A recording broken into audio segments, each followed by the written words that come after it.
नमस्कार, good morning, सभी को नमस्ते। आज एक नया टॉपिक लेते हैं, वॉइसेस।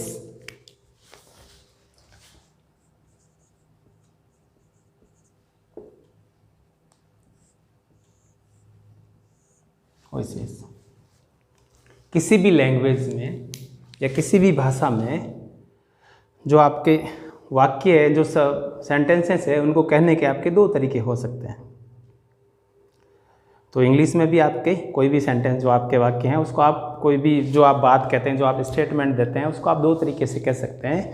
एक आप कह सकते हैं जिसको हम बोलेंगे एक्टिव,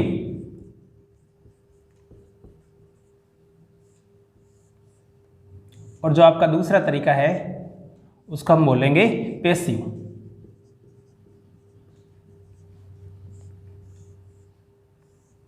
तो आप किसी भी बात को दो तरीके से कह सकते हैं। एक आपका हो गया एक्टिव मोड और या फिर एक्टिव आपका, और दूसरा हो गया पैसिव। अच्छा, अब एक्टिव किसे कहते हैं? ऐसा सेंटेंस जिसमें आपका जो डूअर है उसका ज़्यादा महत्व हो। Doer is more important than work. तो ऐसा सेंटेंस या फिर ऐसा वाक्य जिसमें आपका जो डूअर है, जो कार्य करने वाला है, उसका ज़्यादा महत्व हो। डूअर का अगर आपके ज़्यादा महत्व है तो आप उसको बोलेंगे active sentence. Doer is more important than work. यहाँ पर आपके जो डूअर है, जो काम करने वाला है, उसका ज़्यादा महत्व है, उसका ज़्यादा इम्पोर्टेंस है। किससे? वर्क डन से। जो भी आप काम कर रहे हैं, जो भी आपका कार्य हो रहा है, स्टेटमेंट में जो भी आपका काम दे रहा है उस काम का तो महत्व है कम, और जो आपका डूअर है, काम करने वाला है, उसका महत्व है ज़्यादा। अब जो आपका सेकंड टाइप है पैसिव, इसमें आपका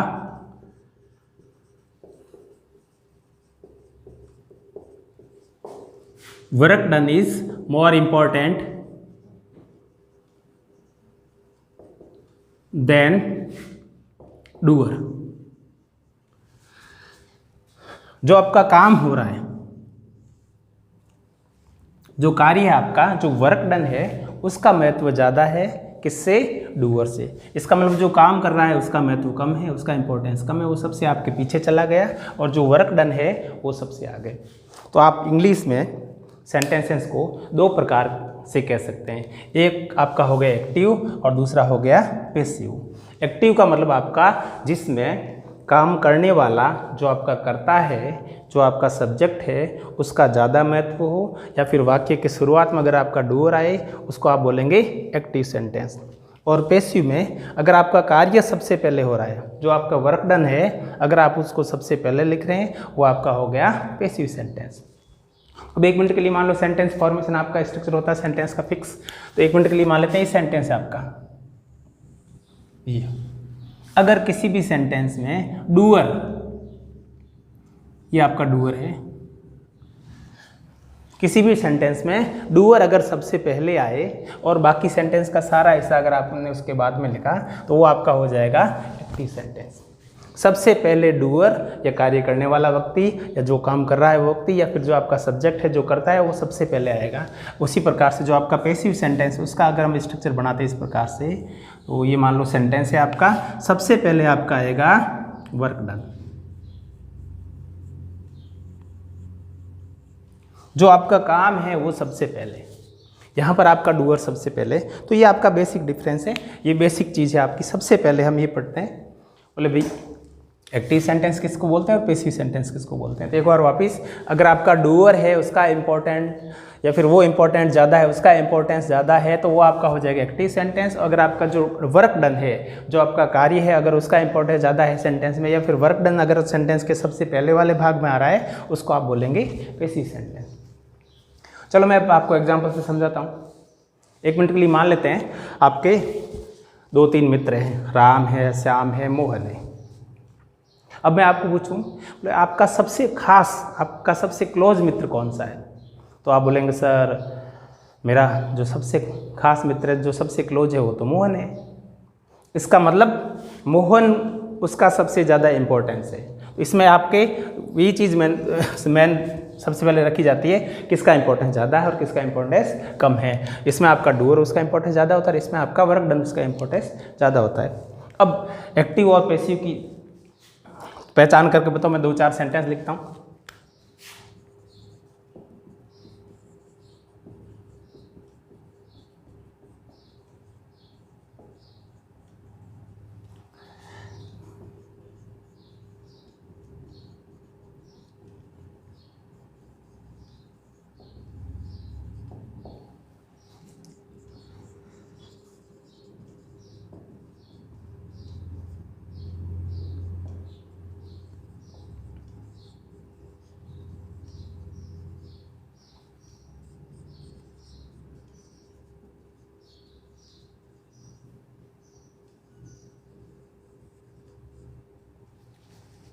ये आपके सामने मैंने 4 सेंटेंस लिखे हैं। राम इनवाइट्स गीता, दूसरा है गीता इनवाइट्स राजेश, तीसरा है Mohan is invited bye Rohan, और चौथा है द थीफ वाज कॉट। अब आपको इनमें ये बताना है इसमें कौन सा आपका एक्टिव है और कौन सा पैसिव है। चलो देखते हैं। मैंने एक्टिव की परिभाषा क्या बताई, एक्टिव की डेफिनेशन ये बताई मैंने, अगर आपका जो डूअर है, जो कार्य करने वाला व्यक्ति है, अगर वो सेंटेंस के सबसे पहले भाग में, वाक्य के सबसे पहले आए तो आपका हो जाएगा एक्टिव सेंटेंस, और आपका जो वर्क डन है अगर वो सबसे पहले है तो आपका हो जाएगा पैसिव। देखो यहाँ पर राम इनवाइट्स गीता, जो राम है ये आपका सब्जेक्ट है और ये काम कर रहा है इनवाइट करने का, किसी को आमंत्रित करने का, ये आपकी वर्ब हो गई और ये आपका हो गया ऑब्जेक्ट। इसका मतलब इस सेंटेंस में आपका जो डूअर है, काम करने वाला राम है, सबसे उसका नाम सबसे पहले आया, इसका मतलब ये आपका हो गया एक्टिव। 2 नंबर देखते हैं, गीता इनवाइट्स राजेश, यहाँ पर काम करने वाली कौन है, गीता, इसका मतलब गीता आपकी हो गई सब्जेक्ट, ये आपकी हो गई वर्ब और ये आपका हो गया ऑब्जेक्ट। तो इसमें गीता कार्य करने वाले, इसका मतलब सबसे पहले आपकी जो डूअर है, काम करने वाली जो सब्जेक्ट है उसका नाम भी सबसे पहले, इसका मतलब ये भी आपका सेंटेंस कौन सा हो गया, active. Next, Mohan is invited. 1 minute के लिए अगर इस सेंटेंस को हम यहां तक पढ़ते हैं, मोहन इज इनवाइटेड, आप इस सेंटेंस में क्या देखते हैं, मोहन को आमंत्रित किया या फिर मोहन बुलाया गया, इसका मतलब सबसे पहले आपका वर्क डन है, कार्य हो रहा है, बोले मोहन को बुलाया गया, ये सबसे पहले लिखा गया है। तो मोहन इज इनवाइटेड यहाँ पर वर्क डन है। किसी भी सेंटेंस में आपका वर्क डन या जो काम हो रहा है, जो कार्य हो रहा है वो सबसे पहले हो, वो आपका सेंटेंस होगा पैसिव। तो Mohan is invited bye Rohan, ये आपका जो है एजेंट है या फिर काम करने वाला बाद में आया है, इसका मतलब ये आपका सेंटेंस किस टाइप का हो गया, passive. Next, the thief was cot. The thief was cot, तो इसमें देखो इसका सेंटेंस का ये अर्थ होता है, द थीफ वाज कॉट, इसका मतलब चोर पकड़ा गया। किसके द्वारा पकड़ा गया, वो यहाँ पर कुछ नहीं लिखा हुआ है, इसका मतलब काम हो रहा है आपका, अगर कार्य है, वर्क डन है, उसका कोई इंपॉर्टेंस है, वो सबसे पहले है, इसका मतलब ये भी आपका क्या हो गया, पैसिव। अब आप बोलेंगे सर इसमें the thief was caught by home, किसके द्वारा, तो ऐसा होता है यहाँ पर आपके वर्क डन दे रखा है और अगर आपका डूअर नहीं भी दे रखा है तो भी आपका चलता है, वर्क डन का ज़्यादा महत्व, वर्क डन इंपॉर्टेंट ज़्यादा है। तो द थीफ वाज कॉट, अब चोर को पकड़ने का काम किसका है, आप बोलेंगे सर पुलिस का है, तो लिखेंगे the thief was caught by police. अच्छा, अब ये आपका जनरल डूअर है, आप चाहे तो इसको लिखें और आप चाहे तो इसको नहीं भी लिख सकते हैं, इसको हटा सकते हैं, आपका ये सेंटेंस भी पूरा एकदम परफेक्ट है, द थीफ वाज कॉट, चोर पकड़ा गया। ये आप अगर चाहे तो लिखें, नहीं तो आपकी मर्जी है। तो भाई पुलिस उसका काम होता है, पुलिस का काम चोर को पकड़ना, तो ये आपके इस प्रकार से हम पहचान कर सकते हैं, ये आपका एक्टिव हो गया, ये एक्टिव हो गया, ये पैसिव और ये भी आपका पैसिव। ये सारी चीज़ नोट करो, फिर आगे बढ़ते हैं।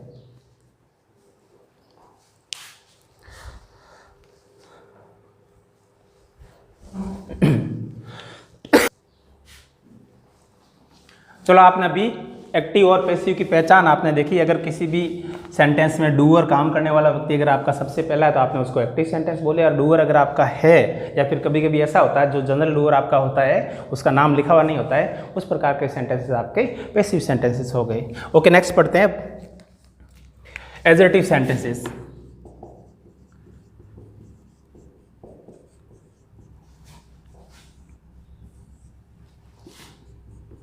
अब जो आपका सेंटेंस का ट्रांसफॉर्मेशन है, मतलब एक्टिव से पैसिव और पैसिव से एक्टिव, वो सीखते हैं।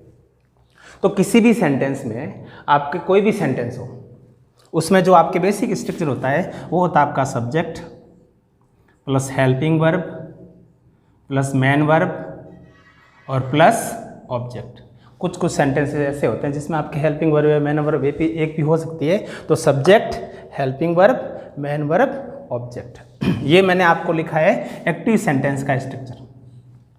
सबसे पहले आपके सब्जेक्ट, उसके बाद हेल्पिंग वर्ब, उसके बाद आपकी मेन वर्ब और उसके बाद ऑब्जेक्ट। सब्जेक्ट का मतलब यहाँ पर डूअर हो गया, काम करने वाला हो गया। हेल्पिंग वर्ब आपकी जार है, वाज वर है, जो आपकी सारी चीज़ें। मेन वर्ब आपके साथ में लगेगी, जो भी आपका एक्शन हो रहा है वो सारी चीज़ें। और उसके बाद ऑब्जेक्ट, जिस एक्शन का प्रभाव जिस व्यक्ति पे या फिर जो भी आपका सामने चीज़ उस पर पड़ रहा है वो आपका हो गया ऑब्जेक्ट। ये आपका हो गया स्ट्रक्चर एक्टिव सेंटेंस का। अब इसको पैसिव में ट्रांसफर कैसे करेंगे, ये आपका एक्टिव का है।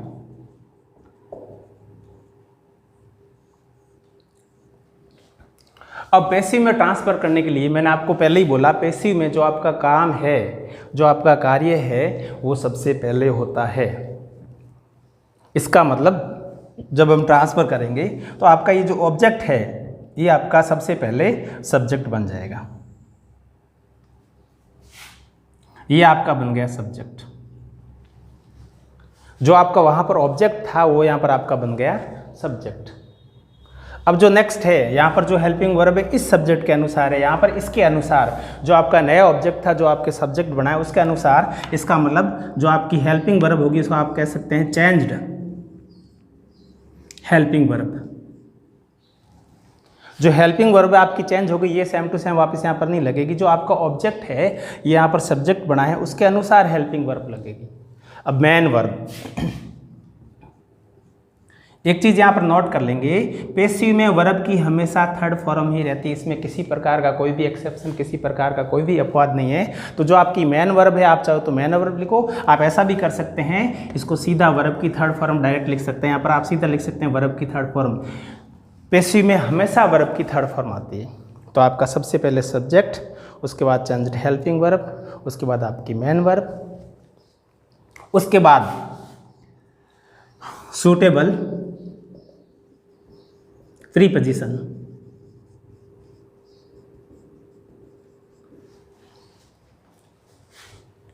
इसमें सामान्यतः हम बाई लिखते हैं। इसके अलावा भी बहुत सारी चीज़ें आती हैं। जो आपका सूटेबल प्रीपोजिशन जो भी आपका होगा वो नोट कर लेंगे। और उसके बाद सबसे लास्ट में आपका एजेंट।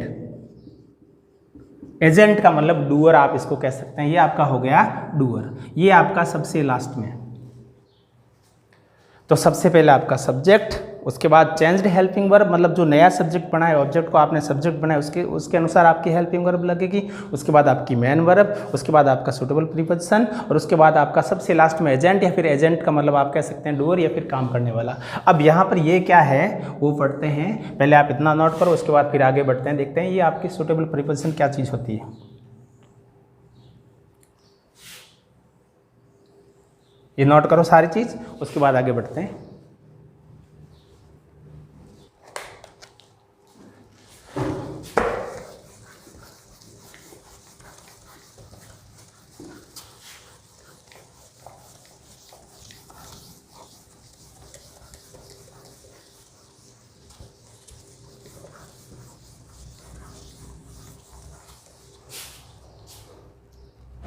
तो अभी आपने स्ट्रक्चर पढ़ा एक्टिव का, आपका ये एक्टिव है।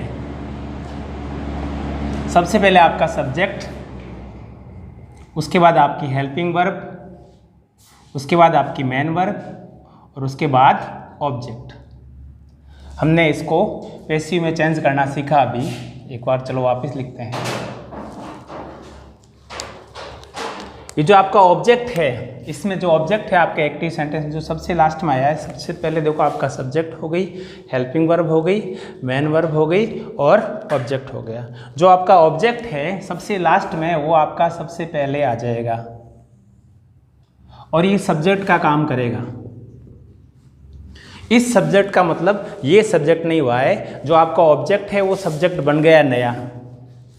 इस नए सब्जेक्ट के अनुसार आपने लिखी चेंज्ड हेल्पिंग वर्ब। मतलब ये जो आपका ऑब्जेक्ट है, जो नया नया सब्जेक्ट बना है, इसके अनुसार आपकी हेल्पिंग वर्ब यूज होगी। ये आपका सिंगुलर है उसके अनुसार यूज होगी, अगर आपका प्लूरल है उसके अनुसार यूज होगी। तो जैसा आपका सब्जेक्ट है, मतलब जो ऑब्जेक्ट है यहाँ पर, इसको आप ऐसे कोष्टक में 1 मिनट के लिए ऐसे ओ लिख दें, क्योंकि जो नया सब्जेक्ट है आपका ऑब्जेक्ट ही है। वैसे मेनली जो सबसे लास्ट का भाग था वो यहाँ पर आया है, तो उसके अनुसार आपकी हेल्पिंग वर्ब लगेगी। उसके बाद आपकी मेन वर्ब, मैंने आपको पहले ही बोल दिया मेन वर्ब यहाँ पर आपकी सिर्फ थर्ड फॉर्म ही लगती है, आपको फिर मेन वर्ब अलग से याद करने की जरूरत नहीं है। तो सब्जेक्ट या फिर आप कह सकते हैं ऑब्जेक्ट जो आपका वो था, उसके बाद चेंज हेल्पिंग वर्ब, उसके बाद वर्ब की थर्ड फॉर्म, और उसके साथ आपका हो जाएगा सूटेबल प्रीपोजिशन, और सबसे लास्ट में एजेंट, आप इसको डूअर कह सकते हैं, या फिर जो आपका सब्जेक्ट था ये सबसे लास्ट में आ जाएगा। जो यहाँ पर सब्जेक्ट था वो सबसे लास्ट में आपका चला जाएगा। अब इसमें ये चीज़ आ गई नहीं, यहाँ पर क्या होगा, तो यहाँ पर जैसा आपका एजेंट है उसके अनुसार अलग अलग चीज़ें आएंगी। ये नोट करो, सबसे पहले देखो सब्जेक्ट है, उसके बाद आपकी चेंज हेल्पिंग वर्ब है, उसके बाद आपकी वर्ब की थर्ड फॉर्म है, उसके बाद सूटेबल प्रीपोजिशन है, और उसके बाद आपका सबसे लास्ट में हो गया एजेंट। तो एजेंट आपके 4-5 होंगे, देखते हैं कौन कौन से। देखो 1 मिनट के लिए, सबसे पहला आपका है बाय। अगर कोई भी जो एजेंट है आपका, वो आपका अगर कोई लिविंग बीइंग है या कोई जीवित प्राणी है, कोई जीवित व्यक्ति है, काम करने वाला कोई व्यक्ति है, कोई पर्सन है, उसके लिए आप यूज करेंगे बाय। नंबर 2 आप यूज करेंगे विद। अगर आपका कोई भी कार्य, ये जो आपका एजेंट है वो आपका कोई टूल है या इंस्ट्रूमेंट है, इसका मतलब ये हो गया कोई आपका साधन। तो देखो क्या लिखा हमने, बाई। अगर कोई लिविंग बीइंग है, कोई पर्सन है, कार्य करने वाला व्यक्ति कोई जीवित है, कोई प्राणी है, तो वो आप लिखेंगे बाई। विद कोई टूल है, कोई इंस्ट्रूमेंट है, कोई साधन है, उसके लिए आप लिखेंगे विद। नंबर 3 आप लिखेंगे इन। अगर आपका कोई मीडियम है, इसका मतलब ये हो गया माध्यम। अगर कोई माध्यम है, कोई मीडियम है, आप यूज करेंगे इन। नेक्स्ट आपका है एट। अब एट किस में लगेगा, अगर आपका कोई लिविंग बीइंग भी नहीं, काम करने वाला एजेंट है, आपका पर्सन भी नहीं है, टूल भी नहीं है, इंस्ट्रूमेंट भी नहीं, कोई मीडियम भी नहीं, अगर ये सारी जो आप तीनों आपने लिखी है इसमें से अगर कोई भी नहीं है, इससे कुछ अलग है, उसके लिए आप लगाएंगे एट। तो आप इसमें यहाँ लिख दे समथिंग, इसके अलावा जो भी ऊपर है, अगर उसके अलावा कुछ है आप लिख देंगे एट। नेक्स्ट आप लिखेंगे विद, सॉरी आप लिखेंगे टू। विद आपका हो गया। अब देखो ये टू कुछ स्पेशल हेल्पिंग वर्ब्स होती है, उसके साथ हम लगाते हैं, जैसे नो, रेस्ट्रिक्ट, मैरी। याद रखेंगे मैरी में, एक्टिव में किसी प्रकार का आपके ये टू इस प्रकार से नहीं लगता, लेकिन जब हम पैसिव में चेंज करते हैं उस समय आपका टू लगता है। तो ये हमने लिखा बाई लिविंग बीइंग, या कोई पर्सन है, कोई जीवित प्राणी है, फिर कोई व्यक्ति है, विद कोई टूल है, कोई इंस्ट्रूमेंट है, कोई साधन है, उसके लिए आप विद लगाएंगे। इन कोई मीडियम है, उसके लिए आप इन लगाएंगे। एट इन सब के अलावा कुछ अगर आपका कुछ नया ही आ गया एजेंट, उसके लिए आप लगेंगे समथिंग। और टू नो है, रेस्ट्रिक्ट है, मैरी है, कुछ और वर्ब्स है, वो सारी आगे पढ़ेंगे। तो इस प्रकार की कोई भी चीज़ आ गई तो हम क्या लगाएंगे टू। ये सारी चीज़ नोट करो, उसके बाद फिर एग्जाम्पल करते हैं।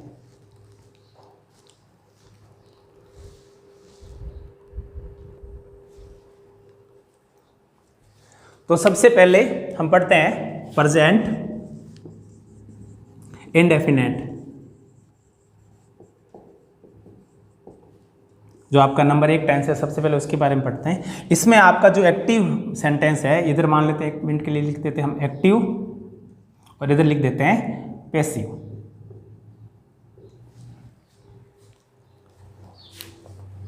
ये आपका हो गया एक्टिव और ये आपका हो गया पैसिव। चलो एक्टिव में क्या क्या हेल्पिंग वर्ब होती है वो सारी चीज़ लिखते हैं, उसके बाद फिर पैसिव में लिखेंगे। तो आपकी एक्टिव में वर्ब की फर्स्ट फॉर्म, उसके साथ आपका एस और ईएस, या कभी कभी वर्ब की फर्स्ट फॉर्म ही लगती है। अगर इसको चेंज करेंगे तो आप करेंगे इज, आर, या फिर एम, प्लस वर्ब की थर्ड फॉर्म। इसका मतलब ये हुआ किसी भी एक्टिव सेंटेंस में वर्ब की फर्स्ट फॉर्म उसके साथ एस और एस लगा या फिर आपकी वर्ब की फर्स्ट फॉर्म है उसको हम चेंज कर देंगे इज, आर, एम और वर्ब की थर्ड फॉर्म में। 1 मिनट के लिए याद करो, उसके बाद फिर एग्जाम्पल देखते हैं। चलो एग्जाम्पल करते हैं। He sings a song. इसमें देखो क्या क्या चीज़ें हैं। सबसे पहले ये आपका ही, ये सब्जेक्ट है, ये आपकी वर्ब हो गई सिंग्स और अ सॉन्ग आपका हो गया ऑब्जेक्ट। हमने नियम क्या बनाया था, जो आपका ऑब्जेक्ट है उसको हम सब्जेक्ट की जगह लेके आएंगे, जो आपका नया सब्जेक्ट बन गया ऑब्जेक्ट है उसको। इसका मतलब ये जो भाग है आपका ये सबसे पहले आएगा, सबसे पहले। इसका मतलब हमने लिख दिया अ सॉन्ग। अच्छा, अभी आपका क्या एक वचन है, इसका मतलब क्या लगेगा इज, ये आपका हो गया इज। सिंग वर्ब की थर्ड फॉर्म, सिंग, सैंग, संग, संग। और सबसे लास्ट में ही का हम कर देते हैं हिम। अच्छा, अब यहाँ पर क्या लगेगा भाई, ये काम करने वाला कोई आपका पर्सन है, लिविंग बीइंग है, इसका मतलब क्या लगा देंगे हम बाई। ये एग्जाम्पल नंबर 1 नोट करो, ये उसके बाद फिर सारी चीज़ मिटाते हैं, उसके बाद फिर आगे बढ़ते हैं। ये नोट करो, उसके बाद फिर आगे बढ़ते हैं।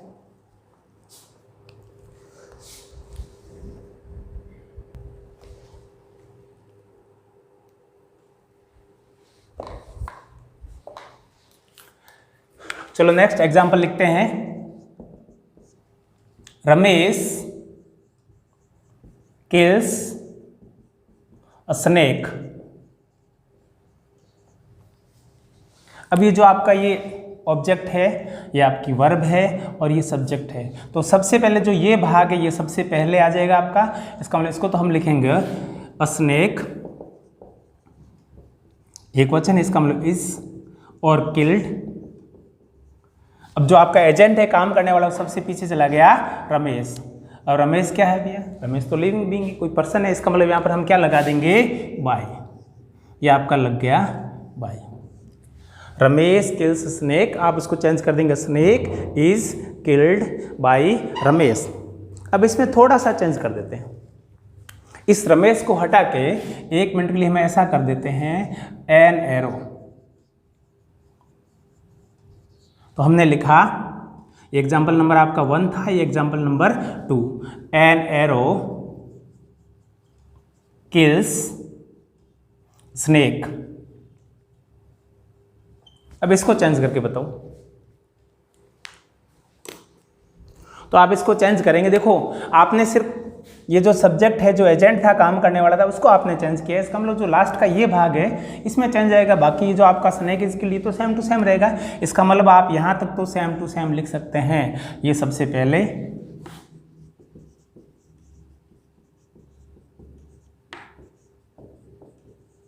और ये आपका जो एजेंट है इसको भी मैं लिख देता हूँ सबसे लास्ट में। ये मैंने लिख दिया एजेंट आपका। अब मुझे आप ये बताओ कि यहाँ पर क्या लिखना है, यहाँ पर क्या लिखेंगे। क्या जो एन एरो है आपका लिविंग बीइंग या फिर कोई पर्सन है? आप बोलेंगे सर लिविंग बीइंग और पर्सन तो नहीं है, फिर क्या है? ये एन एरो तो एक तरह से आपका टूल या फिर इंस्ट्रूमेंट हो गया, कोई साधन हो गया। जिस साधन से आपने सांप को मारते हैं वो आपका एक तरह से साधन हो गया। और साधन के लिए, टूल के लिए या फिर आपका इंस्ट्रूमेंट के लिए हम क्या लगाते हैं? विद। तो यहाँ पर आपका लगा बाई और यहाँ पर आपका लगा विद। ये आपका डिफरेंस हो गया इसमें। अगर आपका कोई लिविंग बीइंग है यहाँ पर आप लगाएंगे बाई, और अगर आपका लिविंग बीइंग नहीं, कोई टूल है, इंस्ट्रूमेंट है, उसके लिए आप लगाएंगे विद। नेक्स्ट लिखो, हिज आंसर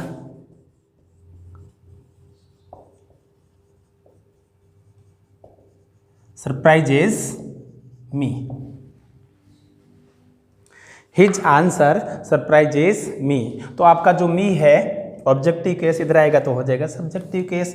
तो आप लिखेंगे आई के साथ आपका क्या लगेगा? एम लगेगा। आई एम सरप्राइज्ड।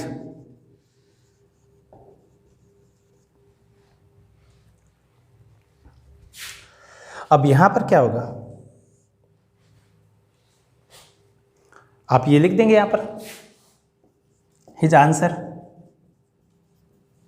यहाँ पर क्या लगेगा, चलो मुझे बताओ सोच के, ये आंसर क्या है, हिज आंसर क्या है आपका, लिविंग बीइंग है नहीं, आपका टूल भी नहीं है, तो यहाँ पर क्या लगेगा, चलो आप मुझे सोच के बताओ। मैंने आपको 5 बताए थे, उसमें से कौन सा यहाँ पर लगेगा वो सोच के बताओ।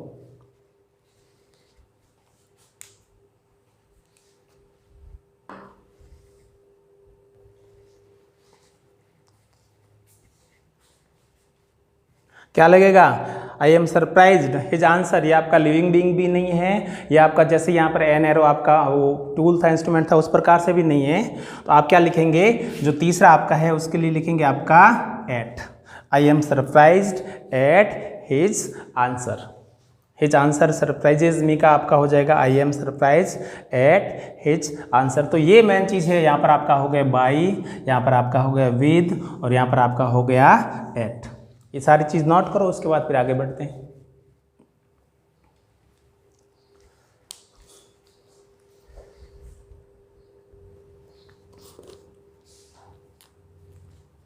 नेक्स्ट एग्जाम्पल लिखो, फायर engulfs the forest। और नेक्स्ट, निकिता मैरीज महेश। इनको चेंज करके देखते हैं 1 मिनट के लिए। तो सबसे पहले आपका जो ये आपका ऑब्जेक्ट है सबसे लास्ट में वो यहाँ पर आ गया सबसे पहले, द फॉरेस्ट। ये आपकी एस और एस लगा, इसका मतलब प्रेजेंट सिंपल का है, तो इसका आपका हो जाएगा इनगल्फ्ड। अब यहाँ पर जो फायर है वो आपका एजेंट चला गया, आप मुझे बताएंगे यहाँ पर क्या होगा। और नेक्स्ट, ये आपका निकिता मैरीज महेश, तो महेश इज मैरिड, यहाँ पर मैं खालिस्तान छोड़ रहा हूँ और यहाँ पर लिख रहा हूँ निकिता। आप मुझे बताओ इन दोनों में क्या होगा। चलो देखते हैं, 1 मिनट के लिए मैं आपको ये एग्जांपल समझाता हूँ। फॉरेस्ट इनगल्फ फायर, 1 मिनट के लिए मान लो तो ये आपका फॉरेस्ट है, ये जंगल है, ये पेड़ है, उसमें ये आपका क्या है, फॉरेस्ट है। अब मान लो 1 मिनट के लिए आग लग गई, ये आग की लपटें हैं आपके इस प्रकार से। ये जो पूरा फॉरेस्ट था उसको आग ने अपने अंदर समाहित कर लिया, आग ने अपने अंदर ले लिया, इसका मतलब मीडियम माध्यम, उसके पूरी की पूरी आग ने उस फॉरेस्ट को समाहित कर लिया। तो मीडियम के लिए हम क्या लगाते हैं, क्या सीखी था आप मीडियम के लिए, इन, तो यहाँ पर आपका हो जाएगा इन। तो द फॉरेस्ट इनगल्फ्ड इन फायर, पूरा का पूरा जो फॉरेस्ट है वो आपका फायर के अंदर चला गया। Nikita marries Mahesh, Nikita is married. मैंने आपको लास्ट में जो 5वां था टू, जिसमें आपको नो, रेस्ट्रिक्ट, मैरी कुछ वर्ब्स बताई थी जिसमें आपका टू लगता है, तो Mahesh is married to Nikita, यहाँ पर आपका लगेगा टू, यहाँ पर लगेगा इन। तो ऐसा नहीं भी सभी के साथ बाई लगता है, जैसी आपकी जो लास्ट का एजेंट होता है उसके अनुसार ये आपकी सारी चीज़ें चेंज होती है। तो नोट करो सारी चीज़ें, इसका आपका हो जाएगा इन और इसका हो जाएगा टू। फिर नेक्स्ट टेंस में आगे बढ़ते हैं।